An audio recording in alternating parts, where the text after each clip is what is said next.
Olá, meus cumprimentos a todos, aqui estou eu para mais um vídeo e já estamos no capítulo 22. Parece que foi ontem que nós começamos a gravar esse estudo, né, que tem 30 capítulos e é do livro Boa Nova, uma psicografia do Chico Xavier pelo espírito Humberto de Campos. Então, esse capítulo é intitulado A Mulher e a Ressurreição e ele começa com Simão Pedro remando em direção à margem, lá no Lago Tiberíades. E o Humberto faz uma descrição das águas que estavam tranquilas, né? Ele retrata-se de uma forma muito poética aquela situação. E Jesus observa que Simão Pedro está com uma fisionomia meio preocupada. Então ele pergunta para o Simão Pedro o que ele tinha, o que o estava afligindo, em outras palavras. E o Simão Pedro então fala: Mestre, a lei nos rege mandar lapidar a mulher que perverteu a sua existência. Então o Pedro estava preocupado pelo fato de Jesus não condenar as mulheres, né, ao apedrejamento. Lembra daquela passagem que aquela mulher adúltera foi levada em praça pública e ele não condena a mulher? E Jesus responde para ele assim: quase sempre, Simão, não é a mulher que perverte a si mesma, é o homem que lhe destrói a vida. Então veja como Jesus está, né, além do seu tempo. Então ele observa o quê? Se a mulher peca, alguém peca junto com ela. E Jesus atribui ao homem o maior pecador, porque é ele que a perverte, que destrói a sua vida. Porque, na verdade, quando a mulher era pega em adultério, ela era condenada à morte, o homem ficava livre. Ela não. Ela era, né, tinha que ser morta. Essa era a lei. Mas o Simão Pedro não se dá por satisfeito. E ele diz assim: entretanto, os nossos legisladores sempre ordenaram severidade e rispidez para com as decaídas. Observando os nossos costumes, Senhor, é que temo por vós, acolhendo tantas meretrizes e mulheres de má vida nas pregações do Tiberíades. Então, o Simão Pedro, ele, na verdade, ele tem uma preocupação com Jesus. Ele se preocupa de Jesus mais cedo ou mais tarde ser punido. Mas Jesus fala para ele assim: não temas por mim, porque eu venho do meu Pai e não devo ter outra vontade a não ser a de cumprir os vossos desígnios sábios e misericordiosos. Ou seja, seria misericordioso Jesus condenar as mulheres ao apedrejamento? Óbvio que não. Então Jesus está, ao tratar as mulheres com misericórdia, ele estava sendo misericordioso, cumprindo a vontade de Deus. Se ele apedrejasse, mandasse apedrejar, ele estaria cumprindo a vontade dos homens. Não era esse o objetivo de Jesus. E daí,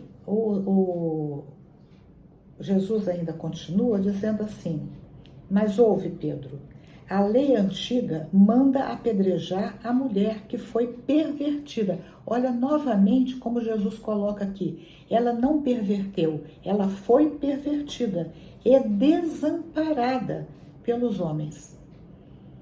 Entretanto, também determina que amemos os nossos semelhantes como a nós mesmos. Quer dizer, a lei que manda apedrejar era a lei dos homens, mas a lei de Deus, aquela que consta no primeiro mandamento, diz o quê? Que nós devemos amar-nos uns aos outros. Então Jesus retoma os 10 mandamentos, que era, na verdade, a lei principal. Bom, aí o texto Humberto de Campos continua, e o Simão Pedro ainda não se dá por satisfeito, mas Jesus trata Simão Pedro sempre com muita benevolência. E ele diz, Jesus fala, que as mulheres têm no seu coração o germe do amor verdadeiro, né? Que elas que trazem outros seres à vida. Então a gente vê aqui que Jesus sempre vai dar um foco amoroso para com as mulheres. E no final, né, desse diálogo, o Simão diz assim: tendes razão, Senhor. E Jesus fala: sim, Pedro, temos razão. E será ainda a mulher que buscaremos confiar, olha só, é a mulher que buscaremos confiar a missão mais sublime na construção evangélica dentro dos corações, no supremo esforço de iluminar o mundo. E nós vemos, quando a gente observa, olha, vamos fazer um exemplo aqui rápido do que acontece hoje, sem desmerecer os homens, mas quem normalmente abandona o lar e deixa os filhos aos cuidados de quem? Da mulher. São os homens. Não que alguns homens não façam esse papel de forma muito louvável, mas normalmente é a mulher que assume isso, ainda que ela erre muito. Mas é ela que assume essa função. Aí o Humberto de Campos continua dizendo que aí nessas alturas o dia já vem caindo e o Simão Pedro já vai para casa. E também ele dá um salto na história. E o salto é o seguinte, que se passam alguns dias e já vem o Calvário. Então Jesus já vai ser crucificado. E diz assim, abre aspas, e olha só como Humberto de Campos faz um relato do que muitas vezes se passa nos nossos corações, diante do sofrimento de Jesus. 2 dias eram passados sobre o doloroso drama do Calvário, em cuja cruz de inominável martírio se sacrificara o Mestre pelo bem de todos os homens. Então aqui Jesus já havia sido crucificado. Penosa situação de dúvida reinava dentro da pequena comunidade dos discípulos. Então vamos imaginar aqui que os discípulos, ante aquela situação onde Jesus foi crucificado, eles estavam atordoados, eles não estavam conseguindo entender como aquele mestre que eles amavam e que eles tinham visto fazer tantas obras, tantos milagres, como ele poderia ter se deixado abater e morrer daquele jeito. Mas Humberto de Campos continua. Quase todos haviam vacilado na hora extrema, ou seja, quase todos, com exceção de João, que era o mais jovem, todos negaram Jesus. O raciocínio frágil do homem lutava por compreender a finalidade daquele sacrifício. Por quê? Por que Jesus morreu daquele jeito? Aquilo não entrava na cabeça deles, como não entra na cabeça de muitos de nós ainda hoje. Não era Jesus o poderoso Filho de Deus que consolara os tristes, ressuscitara os mortos, sarara enfermos de doenças incuráveis? Por que não conjurara a traição de Judas com suas forças sobrenaturais? Por que se humilhar assim, sangrando de dor nas ruas de Jerusalém, submetendo-se ao ridículo e à zombaria? Então o emissário do Pai Celestial deveria ser crucificado entre 2 ladrões? Olha quantos questionamentos que são, como que eu vou dizer, são pertinentes. Os questionamentos que o Humberto de Campos traz com relação aos discípulos em relação à crucificação. E ele continua assim, enquanto essas questões eram examinadas de boca em boca, a lembrança do Messias ficava relegada ao plano inferior, olvidando a sua exemplificação e a grandeza dos seus ensinamentos. Quer dizer, eles focaram no sofrimento, mas naquele momento eles se esqueciam das lições de Jesus. Aí o Humberto de Campos fala que aquela situação da passagem de Jesus só não tinha sido, ele usa a palavra sossobrar, quer dizer, afundar, se não fosse a lembrança da sua mãe Maria, que não deixa de pensar em Jesus e acreditar nos seus ensinos.